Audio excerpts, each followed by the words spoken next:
नमस्कार दोस्तों, आज की कहानी बहुत ही इंटरेस्टिंग है। एक बुद्धिमत्ता के महत्व को बताती हुई, दर्शाती हुई कहानी है। इसमें एक राजा है जो कि अपने मोटापे से काफ़ी परेशान है। उसके पास डॉक्टरों की एक लंबी लिस्ट है।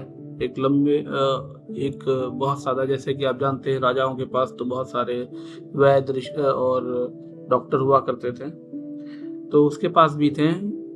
उन्होंने उन सभी से कहा कि मेरा मोटापा कम करने का कुछ इलाज बताएं। तो एक डॉक्टर ने कहा कि आप खाना कम कर दें, आपका मोटापा कम हो जाएगा। इस पर राजा बहुत ही नाराज हुआ। उसने तुरंत ही उस डॉक्टर का सर कलम करवा दिया। कहा कि मैं बिना अपनी डाइट कम किए दुबला होना चाहता हूँ।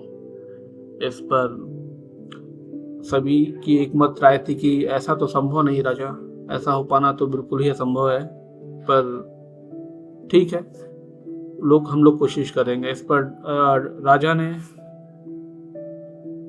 एक ऐलान किया प्रजा में कि जो भी उसका मोटापा कम करेगा उसे बहुत सारा धन पैसा इनाम दिया जाएगा। यह जानकर बहुत से लोग उत्सुक हुए हैं, लेकिन किसी की हिम्मत नहीं पड़ी कि वो राजा को समाधान बता सके। एक दिन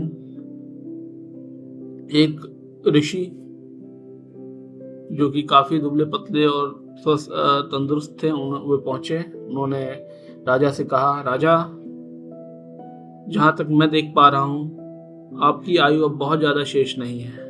मात्र 1 महीने की ही आयु आपकी शेष बची है। इस पर आप इतना परेशान हो रहे हैं, मोटापे के चक्कर में पड़े हुए हैं। आप प्रभु का नाम लीजिए और अपना 1 महीने का जीवन अच्छे से बिताइए। तो राजा बहुत ही आश्चर्यचकित हुआ।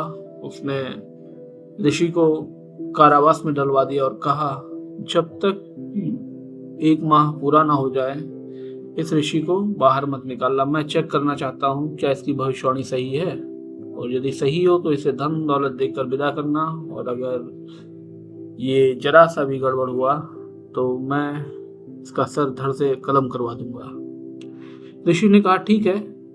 राजा ने 1 महीने के लिए ऋषि को अपने कारावास में डलवा दिया। 1 महीने के दौरान राजा के अंदर बहुत सारे परिवर्तन हुए। वो बहुत ही परेशान रहने लगा, खाना पीना छूट गया, उसका बहुत कम खाता था। धीरे धीरे 10 दिन 15 दिन बीते। जैसे ही 20 दिन बीते, राजा को अंदर से बहुत ही परेशानी लगने लगी। वो तनावग्रस्त रहने लगा, टेंशन में था। तो वह ऋषि के पास पहुंचा कारावास में। ऋषि से कहा, अरे ऋषि, तेरी भविष्यवाणी तो मुझे सत्य होती दिख रही है। अरे कुछ उपाय बताना मुझे कि मैं अपने जीवन काल को बढ़ा सकूं।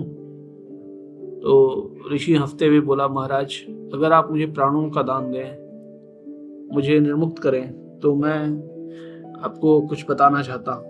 राजा ने कहा, निर्भय होकर कहो। ऋषि ने कहा, महाराज, आपने कुछ समय पहले एक ऐलान किया था प्रजा में आपके मोटापे को कम होने को लेकर। इसी बात को लेकर मैं आपका खाना पीना डायरेक्टली तो नहीं बंद करवा सकता था, लेकिन अपने तरीके से मैंने उसको कम किया।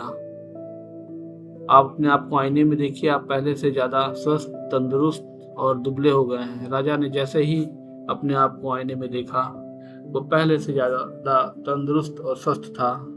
उसकी इस बात का असर उसकी इस बुद्धिमानी को देखकर राजा ने उसे बहुत सारा धन देकर विदा किया।